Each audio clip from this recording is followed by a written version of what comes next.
내란 우두머리 혐의로 기소된 윤석열 전 대통령과 비상계엄 사태 주요 가담자 7명의 재판이 오늘 마무리됩니다. 특검은 오늘 윤석열 전 대통령에게 사형이나 무기징역을 구형할 것으로 보입니다. 취재기자 연결합니다. 신규혜 기자. 네, 서울중앙지방법원입니다. 네, 지난 9일엔 서증 조사만 진행됐는데요. 오늘 재판은 어떻게 진행됩니까? 네, 재판은 오전 9시 반부터 시작됩니다. 장시간 재판 진행이 예상되는 만큼 통상 시작했던 시간인 오전 10시보다 조금 앞당긴 겁니다. 우선 재판이 시작되면 지난 기일에 다 마치지 못한 윤석열 전 대통령 측의 서증 조사를 이어서 진행합니다. 그 뒤에 특검의 구형 의견, 변호인들의 최종 변론, 피고인들의 최후 진술이 순서대로 이뤄집니다. 오늘 구형을 마무리 짓는다면 윤 전 대통령에 대한 선고는 다음 달 내려질 전망입니다. 네, 오늘 재판은 빠르게 끝날 수 있을까요?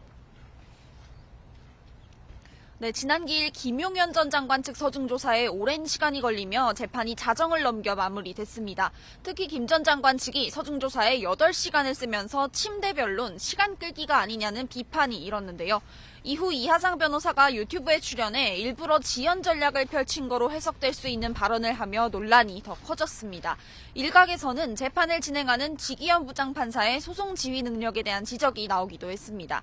김 전 장관 측의 무분별한 시간 사용을 제지하지 않아서 결국 구형이 밀렸다는 건데요.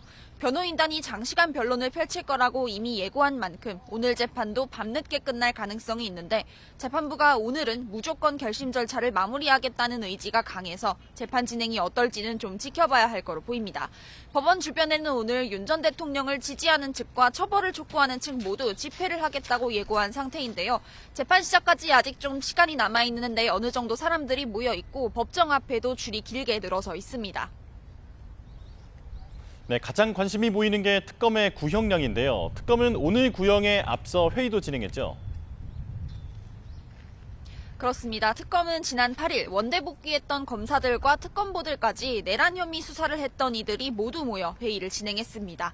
윤 전 대통령을 포함한 피고인들의 구형량을 정하기 위해서였는데요. 우선 정점에 있는 윤 전 대통령에게 선고할 수 있는 형량은 사형, 무기징역, 무기금고뿐입니다. 이 가운데 특검은 무기금고는 고려하지 않은 거로 알려졌습니다. 김용현 전 장관 등 다른 피고인들이 맡고 있는 내란 중요임무종사 혐의에 대해서는 5년 이상의 징역 또는 금고부터 선고가 가능한데요. 피고인이 8명에 이르고 각자 계엄에 가담한 방식이 다른 만큼 특검은 피고인들 사이 형평, 혐의 내용에 따른 형평 등을 고려해 구형량을 정했을 거로 보입니다. 네, 이번 재판의 쟁점은 어떻게 됩니까? 네, 형법 조문을 보면 내란죄는 국헌을 문란하게 할 목적으로 폭동을 일으켰을 때 성립합니다. 이 가운데 국헌문란은 헌법과 법률을 지키지 않고 그 기능을 소멸시키거나 강압으로 헌법기관이 제 기능을 하지 못하게 만드는 걸 의미하고요.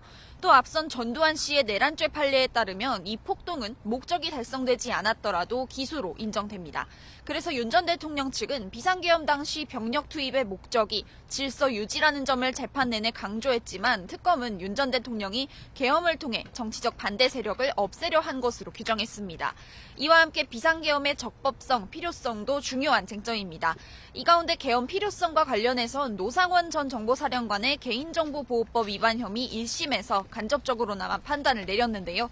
해당 재판부는 2024년 당시 헌법과 계엄법이 정한 계엄 선포의 실체적 요건이 충족되거나 충족될 것으로 예상될 만한 어떠한 사정도 보이지 않는다고 지적했습니다. 지금까지 서울중앙지법에서 YTN 신기입니다.